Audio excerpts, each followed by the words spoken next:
Look around you. The streets are too quiet. The markets are empty. Just a few months ago, the city you live in was alive with the noise of 1 million people.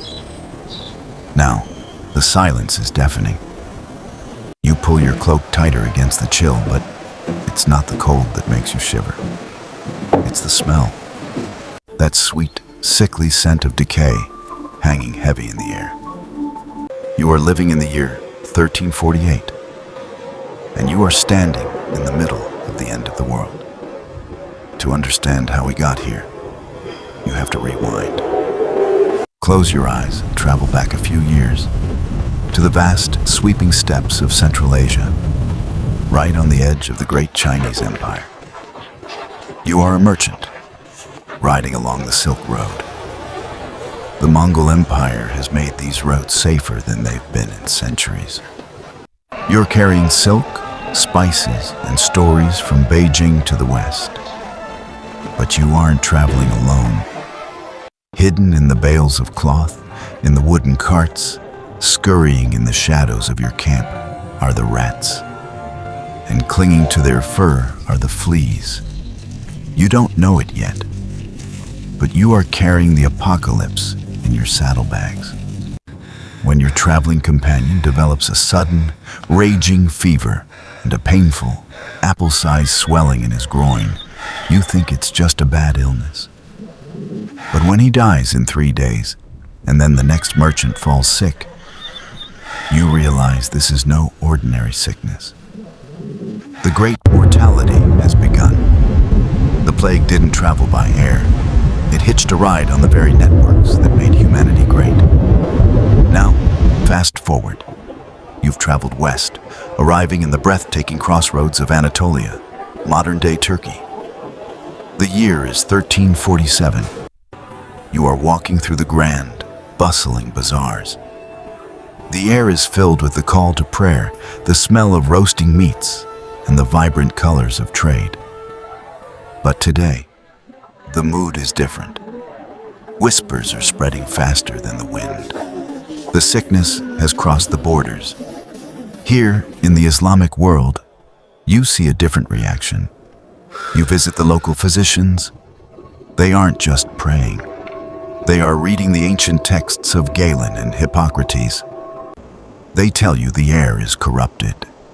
They advise you not to flee, to isolate yourselves, to purify your homes.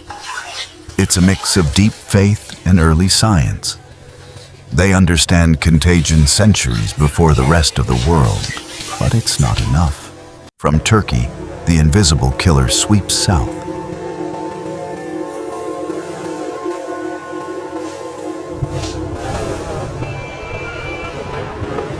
Imagine you are standing in the crowded streets of Cairo, Egypt. It is the height of the plague. The historian Al-Makrizi is writing frantically by candlelight, recording a number that will haunt history. 21,000 people are dying in this city every single day. Every day. The gravediggers can't keep up. You watch as the social fabric of one of the world's greatest civilizations begins to tear. The economy is crashing. The mighty empires are brought to their knees by something you can't even see. The Silk Road goes quiet. The tax bases collapse. The geopolitical map is being redrawn by a microbe. But the worst is yet to come. For the West, now, you are standing on the damp, foggy docks of Messina, Sicily. It is October 1347. The wind is howling off the Mediterranean. You hear the creak of timber and the snap of sails. 12 Genoese trading ships are pulling into the harbor. They've come from the Black Sea. You and the other locals rush down to the docks to greet the sailors, eager for news and goods from the east. But as you get closer, you stop. The ships are eerily quiet. There is no shouting, no bustling activity. When the gangplank drops, the horror steps out. The sailors are barely alive. Their skin is covered in black, oozing boils. They are coughing up blood, delirious with fever. The harbor masters scream at them to push back out to sea, but it's too late. In the dead of night, the rats have already slipped off the ships and scurried into the wooden hulls of the city. You turn and run home, locking your door. But you know, deep in your bones, that the enemy is already inside the walls. Months pass. You are now in Paris, or maybe London, or Florence. The plague has swept across the continent like a scythe through wheat. You are walking through the cobblestone streets, keeping your head down.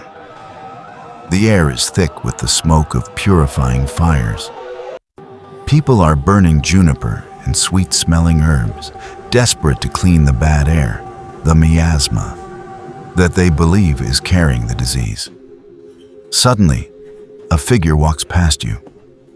You shrink back in fear. It's a plague doctor. He looks like a bird of prey or a demon from your worst nightmares. He wears a heavy, waxed linen coat and a wide-brimmed hat. But it's the mask that terrifies you. A long, curved beak stuffed with dried flowers, mint, camphor, and spices. He believes the sweet smells will filter out the deadly miasma. He pokes the sick with a wooden stick so he doesn't have to touch them. He is a symbol of our absolute helplessness. You go to the university scholars. They tell you this is God's punishment. They say the planets, Mars, Jupiter, and Saturn, aligned in the heavens and poisoned the earth. You look up at the sky, wondering what sin you committed to deserve this. Your neighbor, your friend, your family. They are dropping like flies. The great writer Boccaccio, who is living through this exact nightmare in Florence, writes down what you are feeling. He writes that fathers abandoned sons and wives abandoned husbands. Brothers left brothers to die alone. The social contract is broken. Survival is the only law left. The silence in the town square is heavy, but it's not empty. It's filled with questions. You look around at your neighbors, and you see a shift in their eyes. The old rules no longer apply. The authorities have no answers. The priests have no cures. For the first time in centuries, people are realizing that they must rely on themselves. You witness a strange new phenomenon. Groups of scholars and doctors begin to gather, not just to pray, but to observe. They start keeping records. They track the weather, the movement of the stars, and the spread of the sickness. In Venice, a city built on water and trade, the leaders make a bold decision. They don't just wait for God's mercy. They take action. They create isolated islands in the lagoon, far from the main city. Any ship arriving from abroad must anchor there for 40 days. 40 giorni. Quarantine. It is a radical idea, using time and distance as a shield. You are watching the birth of public health policy. It is clumsy, it is imperfect, but it is the first time humanity tries to fight back with logic instead of just prayer.